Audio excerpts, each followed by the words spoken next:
안녕하십니까. 선거권의 혼술입니다.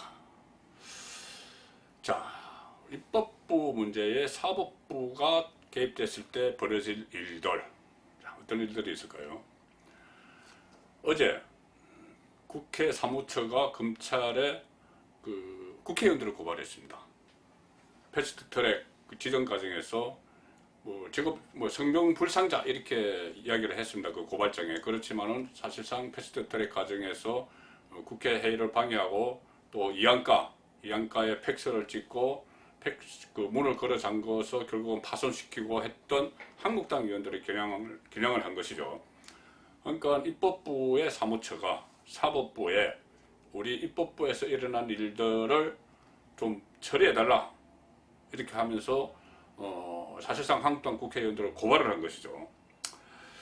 이번 충돌로 인해서 지금 민주당과 한국당 서로 맞고발을 계속 이어가고 있습니다. 제일 처음에 그 시동을 건 것은 선제 공격을 한 것은 민주당이죠. 민주당이 4월 26일 날 한국당 국회의원 18명 국회법 위반 혐의로 고발을 했고요. 그 이후에 또 한국당이 맞고발을 하고 공동상해, 그러니까 이거 저지를 하는 과정에서 폭력을 했다는 것이죠. 맞고발을 하고 그러니까 다시 민주당이 2차 또 고발을 합니다. 공무집행 방해에서 2차 고발을 하고 거기에 또 정의당이 또 특수공무집행 방해 이래서 또 한국당 의원들을 고발을 하고 이해찬 민주당 대표는 내가 채정을 해놨다. 한 30장을 사진을 갖고 있다. 내 개인 차원에서 고발을 하겠다. 이렇게까지 이야기를 한 상황에서 국회 사무처가 검찰에 사실상 한국당 의원들을 고발을 했습니다.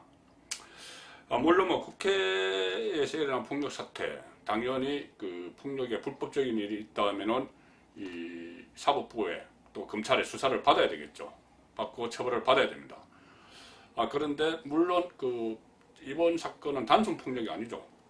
단순 폭력이 아니고 어떻게 국회 입법 과정에서 일어난 폭력이고, 그렇다면은 물론 국회 선진화법도 위반을 했고 또 그 과정에 폭력도 있었다고 했지만은 100명 가량의 국회의원들이 무더기로 이 검찰에 고발을 해서 검찰의 권력을 이 국회로 데려온 것, 국회에 들어오도록 한 것, 이것이 이 과정에서 상당히 좀 정치적인 의도나 목표가 있었고, 그것이 결국은 정치적으로도 후폭풍을 낳을 가능성이 상당히 높아졌습니다.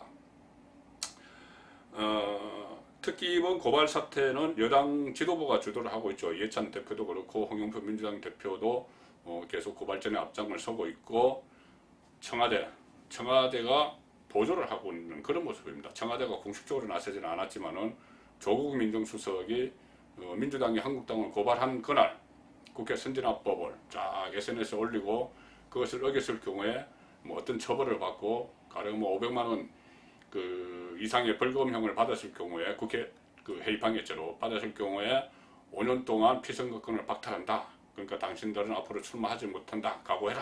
이런 의미겠죠. 이런 의미로 관련 법을 올려놓으면서 청와대 민정수석이 고발전을 독려를 하는 그런 상황을 보였습니다. 자, 이것이 앞으로 어떻게 전개가 될까요? 제가 최근에 어떤 원로 법조인에게 들은 이야기입니다. 이 원로 법조인은 정치권에서도 몸담았었고 또 정부의 아주 핵심적인 일도 했던 사람입니다. 이 사람이 이런 말을 했습니다. 자, 정권을 잡고 지금 나라를 운영을 하는 집권 세력이 지금 이 시점에서 문재인 대통령의 출범 2주년이 얼마 안 남았습니다. 5월 10일이죠. 딱 2년 되는 이 시점에서 검찰을 스스로 지금처럼 국회로 끌게 되면은 권력을 너무 일찍 서초동으로 넘기는 결과를 낳을 거다. 이렇게 이야기를 했습니다. 서초동으로 넘긴다. 이것은 서초동에 검찰, 법원 있으니까는 검찰 손에 이렇게 권력이 너무 빨리 검찰 손에 넘어가서 정권의 힘이 떨어질 수 있다는 그런 뉘앙스를 담고 있는 말이죠. 그래서 결국은 부메랑이 정권으로 향할 것이다. 그런 의미입니다. 왜냐면 아직 뭐 속단은 할 수 없지만은 어쨌든 이 원로 법조에는 여러 가지 과거의 경험으로 봐서 이런 이야기를 한 건데요. 일단은 뭐 구체적으로 예상되는 이런 몇 가지 있습니다. 뭐 한번 짚어보면요. 일단 검찰은 입법부에서 고발한 사건을 신속히 서울중앙지검 형사부에 배당을 하고 이거 정치적 고려 없이 우리가 이것을 공정하게 여야 가리지 않고 수사하겠다 이런 의지를 밝히고 있죠. 정치적 고려 없이 정무적 판단 배제하고. 그런데 다른 방향으로 정무적 판단, 정치적 고려가 들어갈 수 있는 요소가 있습니다. 뭐냐면은 공수처 설치 문제죠. 자, 이거 지금 고발 사태가 벌어진 것이 뭐 선거법 있지만은 공수처 설치 또 검경수사권 조정이 있습니다.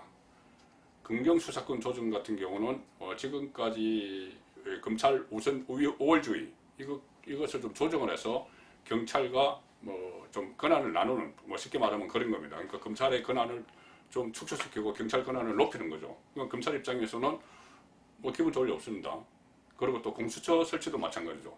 공수처 설치도 검찰 입장에서는 이 옥상옥을 만드는 거 아니냐. 우리가 잘 하고 있는데 우리 위에 또 뭐 고위공직자를 따로 뭐 수사하는 기관을 만들고 그러면 우리는 그 역할이 없어지는 거고, 더구나 이 고위공직자를 수사하면서 검사, 판사도 다 포함이 되는데 검사, 판사, 경찰, 경무관 이상 고위경찰 여기에 대해서는 수사권 외에 기소권을 주기로 하는 그쪽으로 지금 공수처법의 방향을 잡아가고 있기 때문에 검찰로서는 상당히 불편한 심기가 있겠죠. 그렇기 때문에 결국은 이런 검찰 내부에 좀 불편해하는 이런 목소리들, 불만의 목소리들이 직접 수사를 담당하는 형사부에 좀 반영이 되지 않을까, 그런 예상을 좀 할 수가 있죠, 사실. 그래서 결국은 야당을 치라고 검찰을 불렀는데 오히려 검찰이 부미랑이 될 수도 있는, 물론 뭐 여당을 겨냥해서 한다는 것은 아니고 야당의 국회 회의 방해죄를 수사를 하면서 동시에 그것을 막는 과정에서 일어난 폭력 사태, 공동상해, 이제 그 문제에 대해서도 집중적으로 들여다볼 가능성이 있다는 것이죠.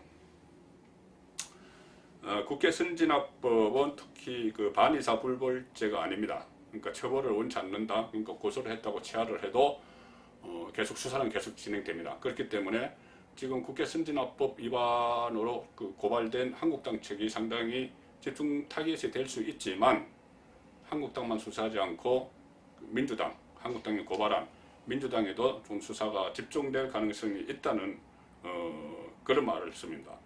특히 검찰은 속성을 보면은 검찰에 한번 칼을 휘두르게 되면은 통제가 안 되는 경우가 많습니다. 이것은 검찰 수뇌부에서도 통제가 안 되고 청와대에서도 통제가 안 되는 그런 사례가 간혹 있었습니다. 그리고 최근에만 해도 일부 한국당 의원이 그런 주장을 했죠. 조국 민정수석이 얼마 전에 비공개 기자간담회에서 서울 동부지검의 지검장은 통제가 안 되는 것 같아, 이렇게 일부 기자들에게 이야기했다는 말이 한국당 의원이 주장입니다. 뭐냐면은 그때 당시 서울 동부지검이 김태호 전 수사관이 폭로한 청와대 특감반 의혹, 그리고 또 환경부 인사 과정에서 일어난 블랙리스트 의혹을 동부지검이 수사를 하고 있었는데 청와대의 뜻과는 다르게 수사 방향이 흘러간다. 그러니까 통제가 안 되는 것 같아. 이런 이야기를 조국 수석이 했다고 한국당 의원이 전했습니다. 물론 아직 확인 안 됩니다만 어쨌든 그런 식의 검찰이 통제가 안 되는 그런 상황이 올 수가 있고, 그리고 또 최근에 하나 이런 일이 있었죠. 문재인 대통령이 30일 어제 삼성전자를 방문을 해서 이재용 부회장을 만나서 국가 차원의 뭐 지원을 아끼지 않겠다 이런 말을 했습니다. 삼성전자에 대해서. 뭐 이재용 부회장은 최순실 게이트 때 구속도 됐었죠. 그런데 전날 밤 29일 밤에 삼성바이오로직스 분식회계 사건, 이 분식회계 사건이 검찰이 수사 중인데 사건 수사 이후에 최초로 두 사람의 계열사 임원이 삼성 임원이, 그러니까 삼성 사람이죠. 삼성 사람이 구속이 됐습니다. 자, 이것은 어떻게 보면은 이 정권이 이 삼성에 협조를 요청하면서도 그래도 여전히 견제를 한다. 뭐 그런 모습을 결과적으로 누가 기획했든 안 했든 간에 보였다고 볼 수도 있지만 검찰이 통제가 안 된다. 뭐 이렇게도 또 해석이 가능한 대목이었죠. 자, 그래서 이번 국회 폭력과 관련한 고발 사건도 통제가 안 될 가능성이 있습니다.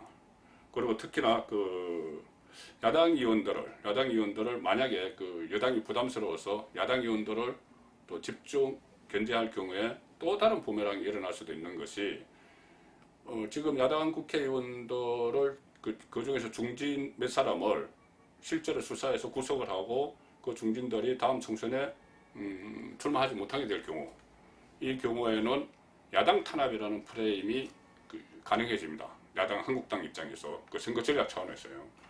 야당 탄압 이렇게 되면은 다시 총선을 앞두고 그 보수층이 결집하는 그런 현상이 일어날 수도 있는 것이죠. 그래서 지금은 이런 이야기도 나옵니다.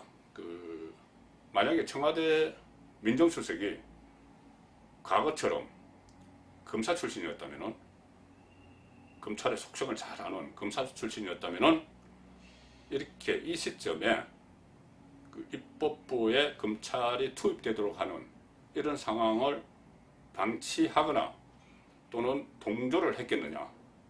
아마 이런 상황이 오지 않도록 막았을 것이다. 그런 이야기가 나오고 있는 것이죠. 제가 지금 검찰의 반발에 대해서 이 방송을 하고 있는 중에 뭐 속보가 하나 들어왔습니다. 무부일 검찰총장 지금 해외 출장 중인데요. 이번 사태 때 해외에 가 있었습니다. 그런데 해외에서 보다 못했던지 검찰 대검 대변인실을 통해서 뭐 입장을 밝혀왔습니다. 뭐냐면은 지금 여야 사당이 검경수사권 조정 법안 등을, 그러니까 공수처법도 같이 포함을 하겠죠, 등을 패스트 트랙으로 지정한 것을 정면으로 비판했습니다. 현재 신속 처리안건으로 지정된 이 법률안들은 견제와 균형이라는 민주주의 원리에 반한다, 이렇게 이야기를 했습니다. 그리고 또 형사사법 절차는 반드시 민주적 원리에 의해 작동돼야 한다, 이렇게 또 비판을 했고요. 그동안 뭐 검찰 내부에서는 이번 패스트 법안에 그 포함된 두 가지 사법개혁, 소위 말하는 사법개혁 법안에 대해서 검경수사권 조정과 공수처 설치, 여기에 대해서 비판의 목소리가 있다는 말은 외부에 계속 들렸지만은 검찰수장님, 검찰총장이 이런 반대 입장을 공식적으로 대변인을 통해서 밝히고 나옴에 따라서 앞으로 뭐 또 다른 그 파장도 예상이 됩니다. 송국근의 혼술이었습니다.